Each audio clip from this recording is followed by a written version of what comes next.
Cette semaine, le nouveau casque de réalité virtuelle signé Apple débarque en France. Vous allez entendre son président qui promet une révolution comparable à celle de l'iPhone.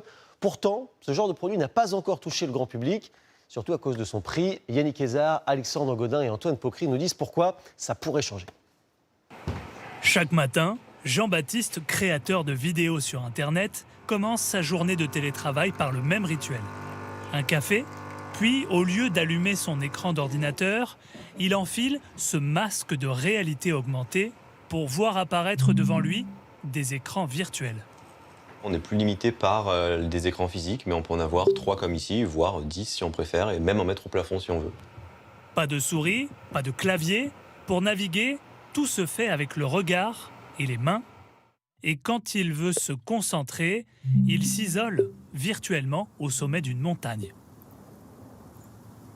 Pendant sa pause, direction le canapé, toujours avec le casque, pour appeler ses amis. Hello JB, ça va? Ça fait toujours plaisir de te voir. Ou s'immerger dans une salle de cinéma devant une série. Depuis qu'il utilise cet appareil, il n'allume pratiquement plus ses écrans. Ça peut m'arriver de le porter pendant plusieurs heures, 4, 5, 6 heures, non-stop, en étant branché au courant, et puis après, c'est parti. Ne faire qu'un avec la technologie, plonger dans le virtuel. Le fantasme fascine depuis plus de 50 ans. Meta, HTC, Sony, de nombreuses marques se sont lancées sur ce marché ces dernières années en vendant plusieurs millions de casques dans le monde sans vraiment réussir à séduire au-delà des fans de jeux vidéo.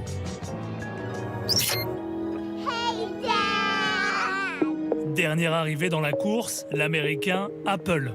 Plus avancé, plus simple d'utilisation, son casque est aussi 2 à 8 fois plus cher que ses concurrents. Prix de lancement, 4 000 €. Parmi les premiers utilisateurs, des passionnés de technologie, de sport, mais aussi des designers, des industriels ou des chirurgiens qui l'utilisent pour s'entraîner à opérer ou les guider pendant une intervention. En France, à Dijon, cette start-up croit au potentiel de cette technologie dans un autre secteur, l'éducation. Ces 2 ingénieurs préparent les manuels scolaires du futur, des maquettes en 3D que les élèves peuvent manipuler pour mieux apprendre, en ouvrant par exemple la Terre pour voir les couches qui la composent. Et là, devant moi, j'ai la Terre qui est ici et la Lune ici. Quelques établissements commencent à tester ces maquettes virtuelles.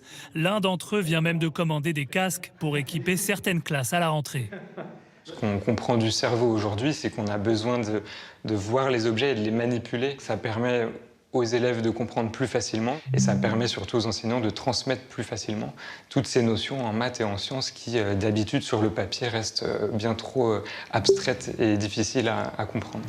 Mais alors, cette technologie peut-elle à terme remplacer tous nos écrans et devenir le futur de l'informatique? Nous avons posé la question au PDG d'Apple.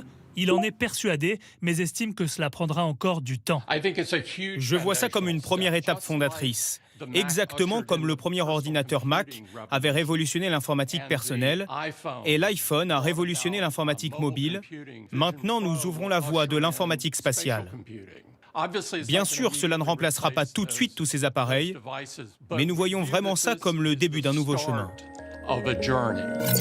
Pour séduire le grand public, ces appareils devront aussi s'alléger pour devenir plus confortables à porter. L'objectif à l'avenir, ressembler à de simples lunettes, voire des lentilles de contact. D'ici 2030, ce marché pourrait peser plusieurs centaines de milliards d'euros dans le monde.